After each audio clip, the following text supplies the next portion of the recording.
Good morning बेटा। Today we will do the topic motion under gravity.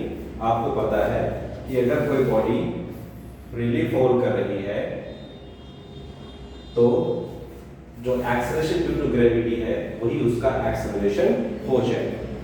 Okay, हमने कल discuss भी की थी इक्वेशंस। तो हमारे पास इक्वेशन ऑफ मोशन क्या बन गई थी? v = u + gt, s = ut + half gt square, v square minus u square = 2gs। और अगर हम ये हाइट h ले लेते हैं तो s की जगह हमारे पास ये बन जाती है बेटा h, 2gh। तो इस तरीके से ये आपके पास इक्वेशंस बन जाएंगे।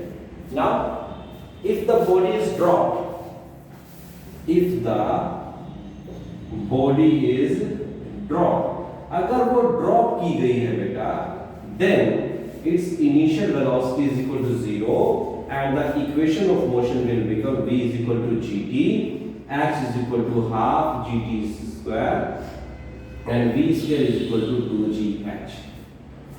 तो ये आपकी इक्वेशंस बन जाएंगे। चलिए अब वन बाय वन कुछ क्वेश्चंस करते हैं। तो पहला क्वेश्चन इसने आपसे पूछा कि वे बताइए what will be the speed with which the body strikes the ground. ध्यान दीजिए, if A ball is dropped from height h,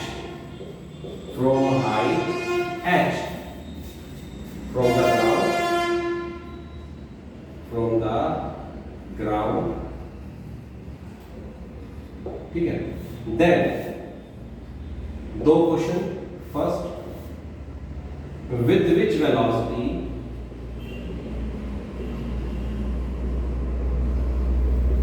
it will strikes the ground,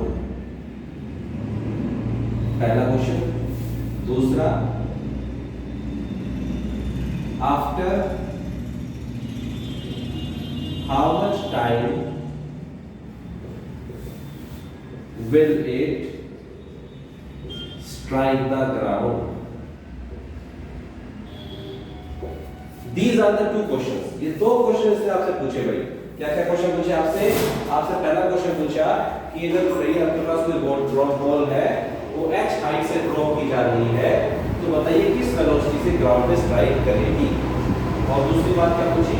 कितने टाइम के बाद ये ग्राउंड पे स्ट्राइक करेगी। तो देखो सिंपल सी बात है, आपने बॉल को क्या किया है? ड्रॉप। तो इनिशियल वेलोसिटी क्या है? 0। तो भाई इसका सॉल्यूशन देखें तो इनिशियल वेलोसिटी क्या है? 0। एक्सेलरेशन क्या है? फ्री फॉल वाला बेटा, एक्सेलरेशन ड्यू टू ग्रेविटी। तो एक्सेलरेशन ड्यू टू ग्रेविटी और डिस्प्लेसमेंट कितनी थी? h। तो आपके पास एक रिजल्ट था, आपको क्या निकालना था पहले क्वेश्चन में? Velocity with which strike the ground, और दूसरे में टाइम। तो v square minus u square = 2a ऐसी इक्वेशन होती है। u कितना बेटा? 0, a कितना है? g, s कितना है? h। तो v स्क्वायर = 2gh। तो v √2gh। So this is the velocity. This is the velocity with which it strikes the ground. After how much time? Time निकालना बेटा। तो टाइम निकालने के बाद करेंगे h = ut + half gt square। तो u कितना बेटा? 0 + half gt square।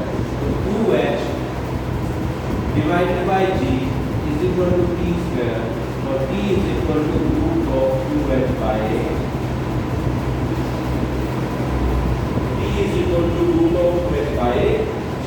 तो इस तरीके से ये आपके पास टाइम आ गया √2h by g। तो with this time, after this first time, the ball will strike to the ground। ठीक है भाई, पहला क्वेश्चन हो गया। चलिए अब इसी तरीके से दूसरा क्वेश्चन करते हैं, दोनों को जोड़ते हैं, ध्यान से समझिएगा। तो अगला क्वेश्चन से बोला कि बताइए अगर आप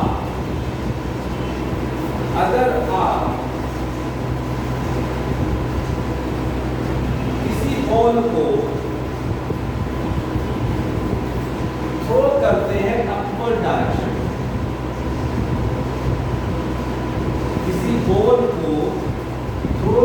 करते हैं अपवर्ड डायरेक्शन में और वो h हाइट तक जाती है, ठीक है।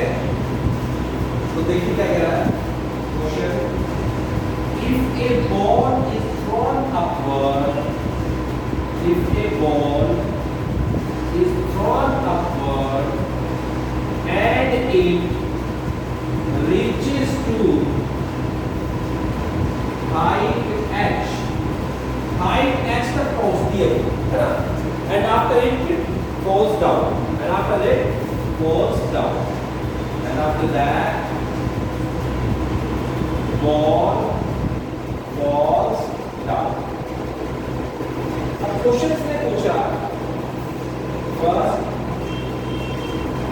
फाइंड द इनिशियल वेलोसिटी,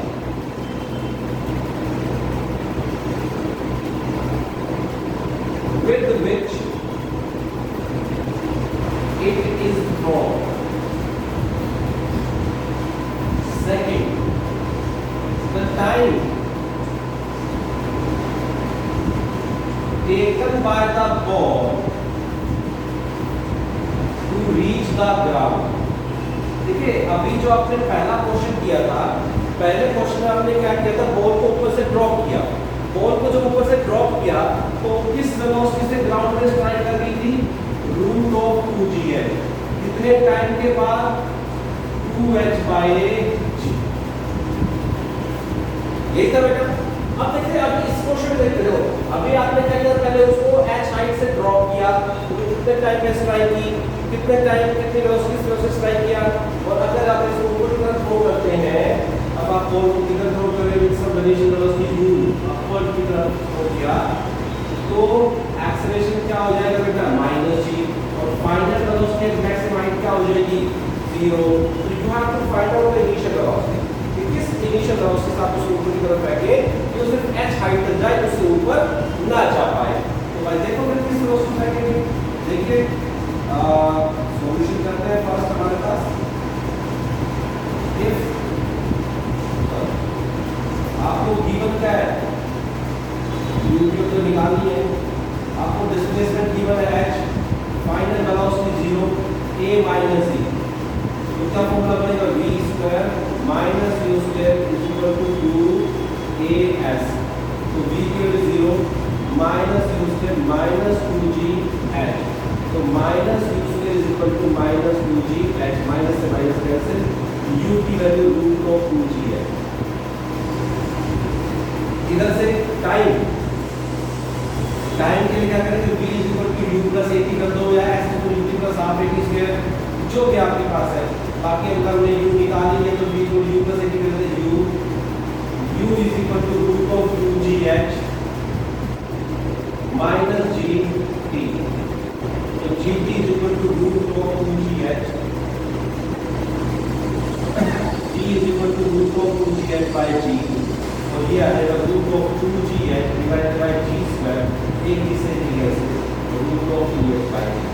देखिए यहाँ से अंडरस्टैंडिंग बनती है, क्या बनती है कि अगर मैं सेम हाइट से, जैसे h हाइट है, मैंने ग्राफ ऊपर किसी हाइट h से बॉल को ड्रॉप किया तो कितने टाइम पे पहुंची, रूट ऑफ 2h/g, और अगर मैं ग्राउंड से h हाइट तक किसी बॉल को फेंकना है तो कितने टाइम में पहुंचेगी, रूट ऑफ 2h/g। अगर मैं उसे ड्रॉप कर रहा हूं तो फाइनल वेलोसिटी क्या थी आपके पास, रूट ऑफ 2gh, और अगर आप थ्रो कर रहे थे तो किस वेलोसिटी थ्रो करेंगे, h हाइट तक पहुंचे, ये आपके पास कर रहे रूट ऑफ 2gh। तो आप यहां से कह सकते हैं, वैसे आप प्रूव भी कर सकते हैं कि जो टाइम ऑफ एसेंट है, यानी कि जो बॉल आप ऊपर की तरफ जितने टाइम में जाएगी उसी पोजीशन पे वापस आने में उतना ही टाइम लेगी। जैसे अगर आप समझिएगा बेटा, अगर आप यहाँ से किसी बॉल को फेंकते हैं, ये h हाइट तक जाती है, तो टाइम मान लीजिए t1 लिया, तो आपने भी निकाला टाइम कितना था 2h/g, तो जब ये वापस यहाँ से इसी पोजीशन पे आएगी तो आते वक्त कितना टाइम लेगी, रूट ऑफ 2h/g। आपने निकाल दिया कि time of ascent is equal to time of descent, तो time of ascent is equal to time of descent. पहली बात ये आपने दो क्वेश्चन में से ये बात प्रूव करनी बहुत इंपॉर्टेंट है, याद रखेंगे ये बात आप याद रखेंगे। Time of ascent is equal to time of descent. बोलो भी क्लियर है? ठीक है, चलो अब आगे बढ़ते हैं। जिस वेलोसिटी से आपने इसको थ्रो किया था, किस वेलोसिटी के अंदर ऊपर पूछिए, ऊपर गई, वहां से फिर नीचे फॉल करी, तो वापस किस वेलोसिटी से स्ट्राइक करेगी? उसी वेलोसिटी से स्ट्राइक करेगी, उसी पोजीशन पे आएगी जिस वेलोसिटी से आपने फेंका था, तो उसी वेलोसिटी से बेटा नीचे आएगी, उसी वेलोसिटी से स्ट्राइक करेगी। तो ये था आपके पास दो क्वेश्चन से हमने दो रिजल्ट निकाले कि अगर आप किसी ऑब्जेक्ट को ऊपर की तरफ फेंकते हैं तो जितना समय उसने नेक्स्ट हाइट में लेने में लिया उतना ही समय वापस उसी पोजीशन पे आने में लेगी।